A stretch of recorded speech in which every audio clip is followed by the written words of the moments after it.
So sum number question number 7 section C का है a cost of living index number increased from 280 to 340 during the certain time period and the wage increased from rupees 13,500 to 14,750. Find the real gain or loss of the worker. हमें ये find करना है.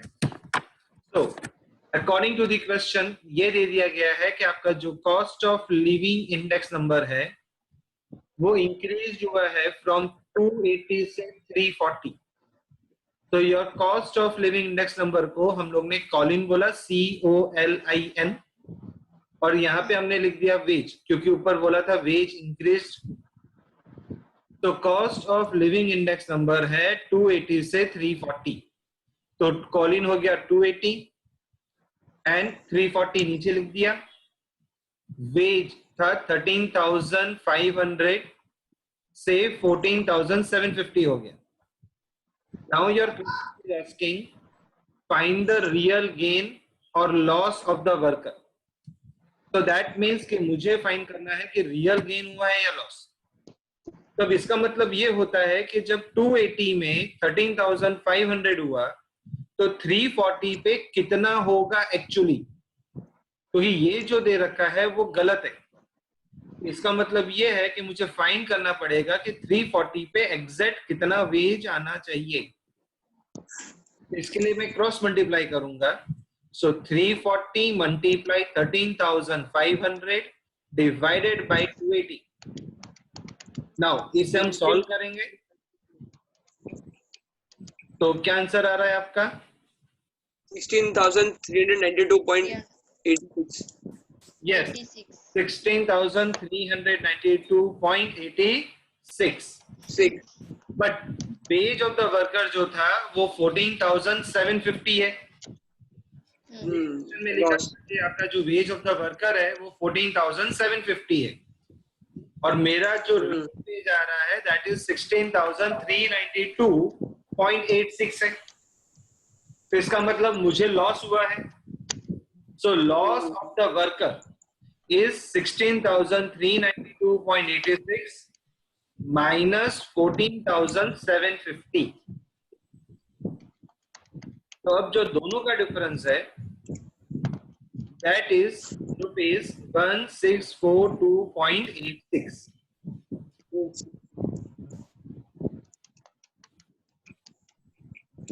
तो आपका जो final answer है वो ये रहेगा कि भाई वर्कर को जो था वो लॉस हुआ एंड लॉस जो हुआ था वो 1642.86 रुपीज का हुआ था. चलो any doubt in this sum? No, sir. No. Okay. Now question number 8 है Colin and average monthly wage for the year 2010 to 2013 are given as follows. Find the real wage for each year. तो आपको question में दे दिया गया है year, monthly wage and Colin. Year है 2010 से लेके 13 तक और आपको रियल वेज फाइंड करना है. Now this is the new point. सबसे पहले हम ईयर लिख देंगे, फिर मंथली वेजेस लिख देंगे and cost of living index number लिख देंगे और अब हम फाइंड करेंगे रियल वेजेस. तो रियल वेजेस का फॉर्मूला है monthly wages divided by cost of living index number multiply by 100. So that means 2010 में मेरा मंथली वेज कितना दे रखा है 35,000 divided by cost of living index number 120 200. तो कितना आया 9166.67. Now next 2010 11 का मंथली वेजेस है 40,000 divided by cost of living index number into 100 is equal to 60,000. rupees 26,666. 26,666.67. भव्य, आपने कुछ गड़बड़ी करा? हाँ सर, आ गया. मैंने 4,000 लिया था. Very good. Now make the correction. Now 2012, 42,000 monthly wages divided by cost of living index number 130 into 100 is equal to 3,269. 32,207.69. चलिए लास्ट 2013 का फाइंड करेंगे. So that comes to 50,000 divided by cost of living index number 160 into 100. 31,250. 31,250. तो ये था find करने का real wages.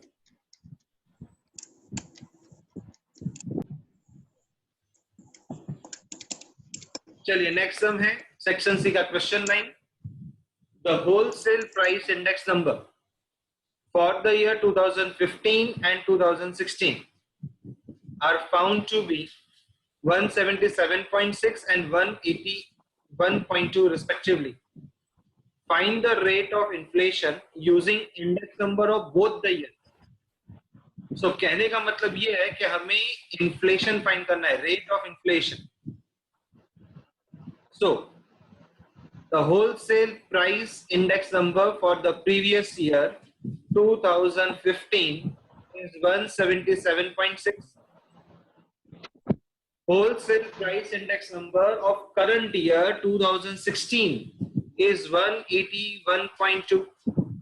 So ये हमें क्वेश्चन के अंदर में दे दिया गया है. तो हमने current year and previous year का लिख दिया. फॉर्मूला क्या है? Rate of inflation is equal to wholesale price index number of the current year minus wholesale price index number of previous year divided by wholesale price index number of previous year into 100.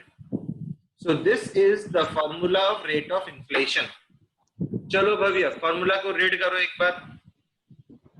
Rate of inflation is equal to wholesale price index number of the current year minus wholesale price index number of the previous year divided by wholesale price index number of the previous year into 100.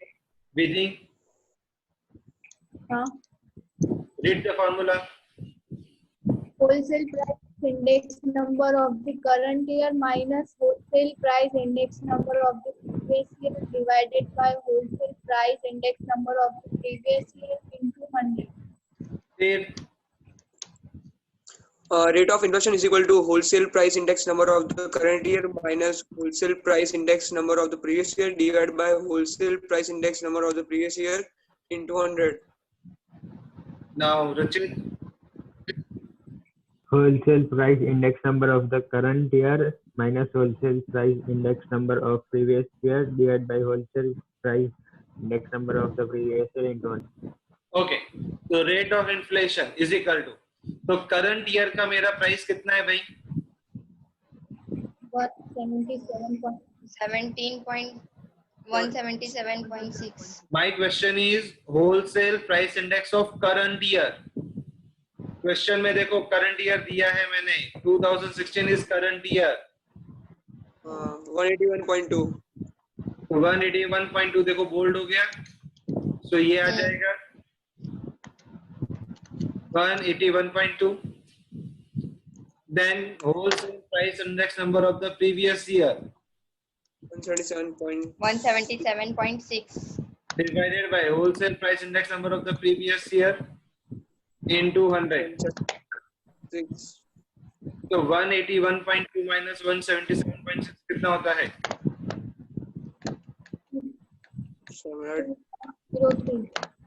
2.003. 3.6 divided by 177.6 into 100. अब आप divide करेंगे तो 3.6 divided by 177.6 into 100 is equal to, what is the answer? 2.03. 2.03%. 2.03. क्योंकि into 100 है इसलिए वो percentage में answer रहेगा, तो इसके लिए आप बोलेंगे therefore rate of inflation is 2.03%. Percentage. Clear? Hmm. Okay. Section C, question 10. The percentage increase in the price relative of three items are 315, 328 and 390 respectively. If the importance of these three items has ratio 5:7:8, find the general price index number. तो आपको general price index number find करना है। तो इसके लिए आप क्या करेंगे? सबसे पहले आइटम्स लिखेंगे। तो आपको कितने आइटम्स मैंने दे के रखे हैं? 3 आइटम्स। तो मैं अब उन 3 आइटम्स का नाम दे देता हूं A, B and C, and उनके परसेंटेज इंक्रीज है। मतलब कि 315 में प्लस 100 हो जाएगा। तो 315 में प्लस 100 होगा, इट विल बी 415, क्योंकि परसेंटेज इंक्रीज, तो परसेंटेज इंक्रीज हमेशा 100 होगा। 328 प्लस 100 करोगे तो कितना हो जाएगा? 428, एंड 390 में आप अगेन 100 ऐड करोगे 490. तो 490 हो जाएगा। Yeah. नाउ अब आप क्या फाइंड करोगे? W, because you have been told the importance. So importance of the 3 items 5:7:8. So इसीलिए मेरा रेशियो है 5, 7 and 8. अब my next column है कि मेरे पास I है, W है. So that means I'm going to find the IW. So what is my IW? चलिए फाइंड करें। तो 415 multiply 5, 2075. 428 multiply 7, 2996. 2996, 490 multiply 8, 3920. 3920. Now I will be making the total of W. 5, 20. 7 plus 8, 20. I will be making the total of IW. So 8991. 2996 plus 3920. 8991. 8991. 1. Now general price index number का formula होता है sigma IW upon sigma W. W upon sigma W. So that comes to 8991 divided Divided by by 20. 20. So you get the answer 449.55. 449.55. चलो clear हो गया? Yes, sir. Okay. Now moving towards the question number 11. If the average disposable income of a family of a class is rupees 25,000 in the year 2014, and if the cost of living index number of that class for the year 2016 with the base year 2014 is rupees 120. Estimate the average disposable income of the family of that class in the year 2016. तो question में हमें find क्या करना है? Average disposable income of the family क्या होगा? So now, according to the question, average disposable income of a class of family in the year 2014.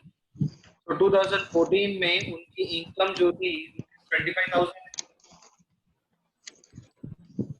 Now, cost of living index number for the year 2014.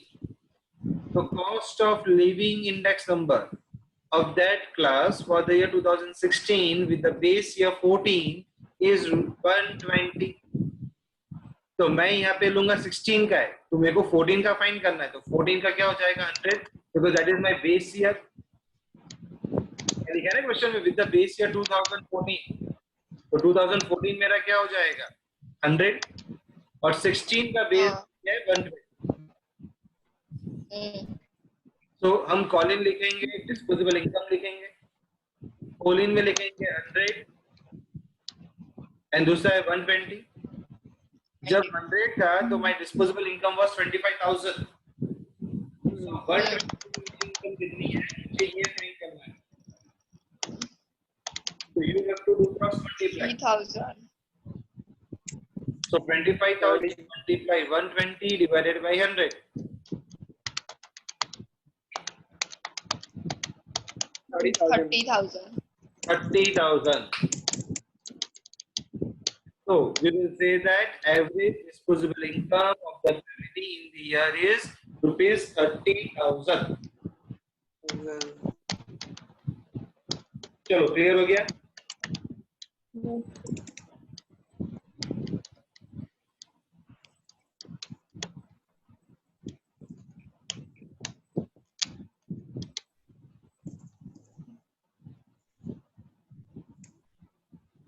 Clear? Yes, sir. हाँ sir. Okay. Moving towards the question number 12. Average monthly income of a worker was rupees 16,000 in the year 2015, and it increased to 20,000 in the year 16 में. मतलब कि आपकी monthly income थी इन the year 15 में 16,000 रुपया और ये 2016 में 20,000 रुपया हो गया. तो क्वेश्चन बोलता है कि find the index number for the year 2016 in comparison to the year 2015. So that means that I have been given average monthly income of the worker 2015 is rupees 16,000 और ये मेरा 15 and 16 है तो ये मेरा बेस ईयर हो गया P0. Average monthly income of the worker in 2016 is rupees 20,000 and this is my P1. मुझे index number of the worker find करना है ईयर 2016 में कितना. सो P1 अपॉन P0 into 100. तो P1 का वैल्यू है 20,000 डिवाइडेड बाय 16,000 into 100. 125. कितना आता है 125 आता है. 5. 125 is the answer.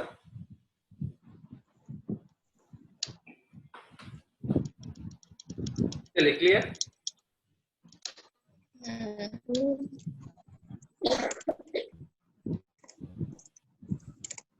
Question 13.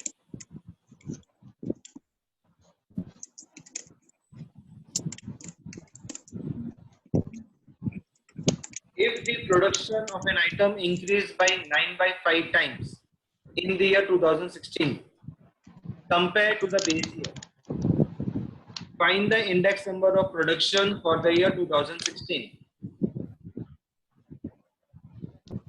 So, production is increased by 9/5 times compared to base year. मतलब कि मेरा जो भी बेस ईयर था उसमें 9/5 टाइम्स मैं इंक्रीज हो गया. तो suppose production of the base year में मान लेता हूं कि मेरा 1 रुपया था बेस ईयर में. तो क्वेश्चन है कि प्रोडक्शन इन ईयर 2016 में कितना होगा. तो 1 प्लस ब्रैकेट में 1 मल्टीप्लाई 9/5 टाइम्स हो जाएगा क्योंकि टाइम्स है. तो टाइम्स का मतलब होता है मल्टीप्लाई और इंक्रीज का मतलब होता है एडिशन. तो आपने जितना भी बेस ईयर में प्रोडक्शन किया करंट ईयर में आपने उससे 9/5 टाइम्स ज्यादा बनाया. तो 1 प्लस 9 डिवाइडेड बाई 5. अब आप एलसीएम लोगे 5, तो 5 + 9 is 14, तो प्रोडक्शन हो गया 14/5. Production index number for the year 2016 is equal to 100 multiply 14/5. तो जब आप 14 multiply 100/5 करोगे तो you will get the answer 280.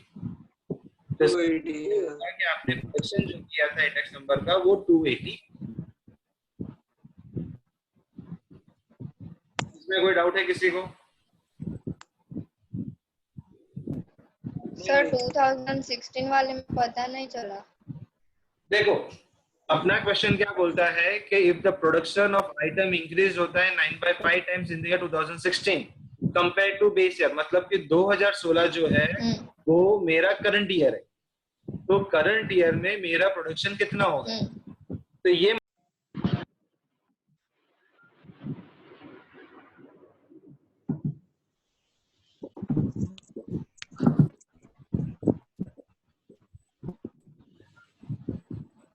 तो अब ये मान के चलते हैं कि करंट ईयर में आपका फाइंड करना है कि करंट ईयर में कितना प्रोडक्शन किया है, 9/5 कंपेयर टू बेस ईयर है. अब इसका मतलब ये क्या हुआ कि प्रोडक्शन इन द ईयर आपने कितना लिया था, बेस ईयर का 1 लिया. ये बार बार कुछ नेट का लफड़ा आ रहा है.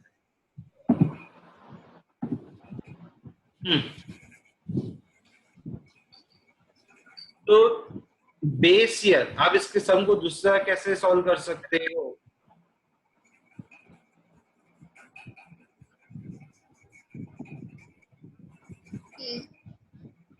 तो ये जो 2016 है वो 100 अपने ने सपोज किया है. Yes, base year is always 100 होता है ना. हाँ. या आप ये भी बोल सकते हो बेटा कि जैसे 14 डिवाइडेड बाई 5, ये आपका करंट ईयर हो गया, divided by base year. Base year आपका कितना था? 1 हाँ. into 100.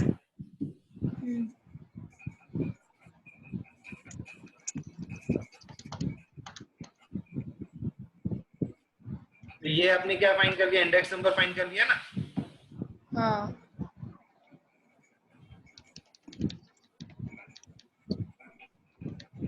तो ये जो है ये करंट ईयर है, 14/15 इज करंट ईयर, एंड जो ये आपका बेस ईयर.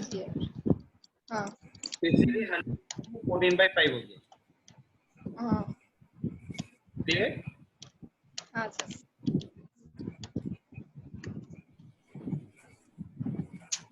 चलो आगे. हाँ sir.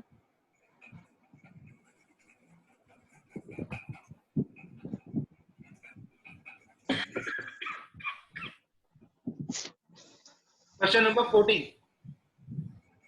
IF is equal to 222 triple 2 and IR is equal to 221.5. Then find IP. IP का मतलब है इंडेक्स नंबर ऑफ पास्टेज. तो हमारे पास हमें पता है कि IL that is last year is given to us is 221.5. Pieces दे रखा है 222 और हमें IP फाइंड करना है. So we have the formula IF is equal to √IL into IP. आप वैल्यू सब्स्टिट्यूट करेंगे. So therefore IF is 222 is equal to IL is 221.5 into IP.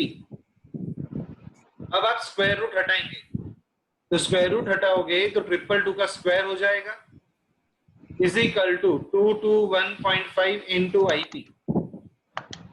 So what is 222? 49,284. Equal to 221.5 into IP.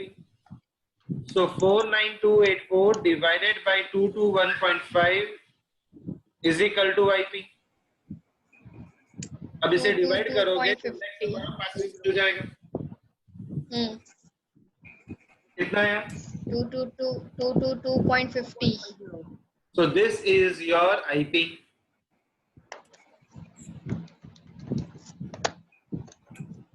Clear? Yes.